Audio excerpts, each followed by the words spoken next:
Marcos capítulo 9. Dizia-lhes também: em verdade vos digo que, dos que aqui estão, alguns há que não provarão a morte, sem que vejam chegado o reino de Deus com poder. A transfiguração. Também encontrar essa passagem em Mateus 17, do versículo 1 ao 13. E 6 dias depois, Jesus tomou consigo a Pedro, a Tiago e a João, e os levou sós em particular a um alto monte, e transfigurou-se diante deles. E os 7 vestidos tornaram-se resplandecentes, em extremo brancos como a neve, tais como nenhum lavandeiro sobre a terra os poderia branquear. E apareceu-lhes Elias com Moisés e falavam com Jesus. E Pedro, tomando a palavra, disse a Jesus: Mestre, bom é que nós estejamos aqui e façamos 3 cabanas, uma para ti, outra para Moisés e outra para Elias. Pois não sabia o que dizia, porque estavam assombrados. E desceu uma nuvem que os cobriu com a sua sombra, e saiu da nuvem uma voz que dizia: Este é o meu filho amado, a ele ouvi. E tendo olhado em roda, ninguém mais viram, senão só Jesus com eles. E descendo eles do monte, ordenou-lhes que a ninguém contasse o que tinham visto, até que o Filho do Homem ressuscitasse dos mortos. E eles retiveram o caso entre si, perguntando uns aos outros que seria aquilo, ressuscitar dos mortos. Interrogaram-no, dizendo: Por que dizem os escribas que é necessário que Elias venha primeiro? E, respondendo ele, disse-lhes: Em verdade, Elias virá primeiro, e todas as coisas restaurará. E como está escrito do Filho do Homem, que ele deva padecer muito e ser aviltado, digo-vos, porém, que Elias já veio, e fizeram-lhe tudo o que quiseram, como dele está escrito. O jovem lunático também encontra essa passagem em Mateus capítulo 17, do versículo 14 ao 21.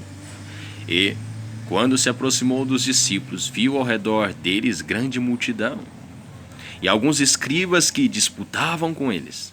E logo toda a multidão, vendo-o, ficou espantada, e, correndo para ele, o saudaram.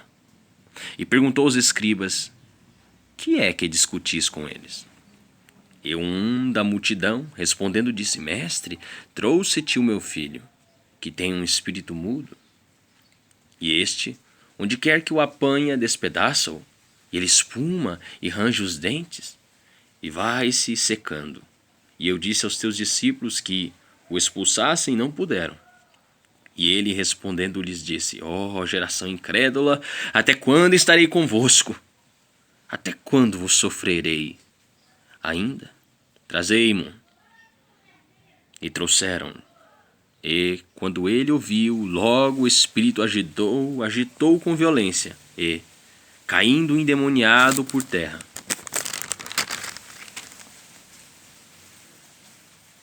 revolvia-se espumando, e perguntou ao pai dele: Quanto tempo há que lhe sucede isto? E ele disse-lhe: Desde a infância. E muitas vezes o tem lançado no fogo e na água para o destruir. Mas se tu podes fazer alguma coisa, tem compaixão de nós e ajuda-nos. E Jesus disse-lhe: Se tu podes crer, tudo é possível ao que crê. E logo o pai do menino, clamando com lágrimas, disse: Eu creio, Senhor, ajuda a minha incredulidade. E Jesus, vendo que a multidão corria, repreendeu o espírito imundo, dizendo-lhe: O espírito mudo e surdo, eu te ordeno, sai dele, e não entres mais nele.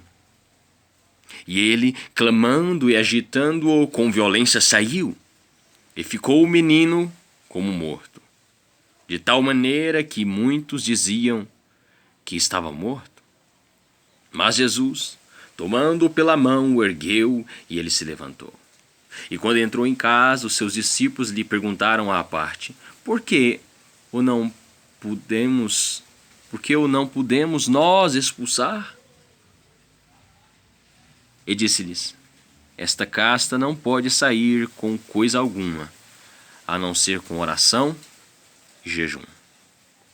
O maior no reino dos céus, Mateus 18, do versículo 1 ao 14. E, tendo partido dali, caminharam pela Galiléia, e não queria que alguém o soubesse, porque ensinava os seus discípulos e lhes dizia: o Filho do Homem será entregue nas mãos dos homens, e matá-lo-ão, e, morto ele, ressuscitará ao terceiro dia. Mas eles não entendiam esta palavra, e receavam interrogá-lo.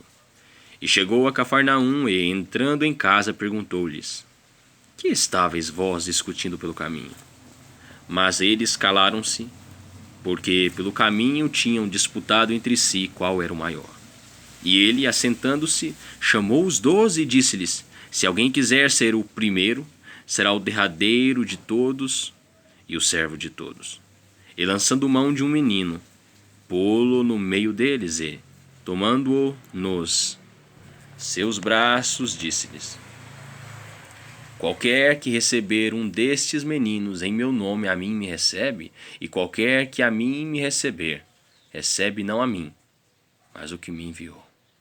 Quem não é contra nós é por nós. Lucas capítulo 9, versículo 49, versículo 50. E João lhe respondeu, dizendo: mestre, vimos um que em teu nome expulsava demônios, o qual não nos segue, e nós lhe proibimos, porque não nos segue. Jesus, porém, disse: não lhe proibais, porque ninguém há que faça milagre em meu nome e possa logo falar mal de mim. Porque quem não é contra nós é por nós. Porquanto qualquer que vos der a beber um copo d'água em meu nome, porque sois discípulos de Cristo, em verdade vos digo que não perderá o seu galardão. Os escândalos. E qualquer que escandalizar um destes pequeninos que crê em mim, melhor lhe fora que lhe pusessem no pescoço um mó de altáfona, e que fosse lançado no mar. Um mó de cordas e fosse lançado no mar. Esse é a tua mão te escandalizar? Corta! Melhor é para ti entrares na vida aleijado, do que tendo 2 mãos ires para o inferno, para o fogo que nunca se apaga, onde o seu bicho não morre e o fogo nunca se apaga. E se o teu pé te escandalizar, corta-o o teu pé. Melhor é para ti entrares coxo na vida, do que tendo 2 pés seres lançado no inferno, no fogo que nunca se apaga, onde o seu bicho não morre e o fogo nunca se apaga. E se o teu olho te escandalizar, lança-o fora. Melhor é para ti entrares no reino de Deus com um só olho, do que tendo 2 olhos seres lançados no fogo do inferno, onde o seu bicho não morre e o fogo nunca se apaga. Porque cada um será salgado com fogo, e cada sacrifício será salgado com sal. Bom é o sal, mas se o sal se tornar insulso, com que o adubareis? Tendes sal em vós mesmos, e paz uns com os outros. É claro que Jesus aqui não está defendendo a amputação de membros. Jesus não está dizendo para você arrancar o olho, a mão, a perna. Está dizendo que você deve ser severo com os pecados, mesmo que isso cause muita dor. Enfim. Fé e tulipas para todo mundo, e só lhe deu glória. Claramente Jesus está mostrando aqui que pecado não é brincadeira.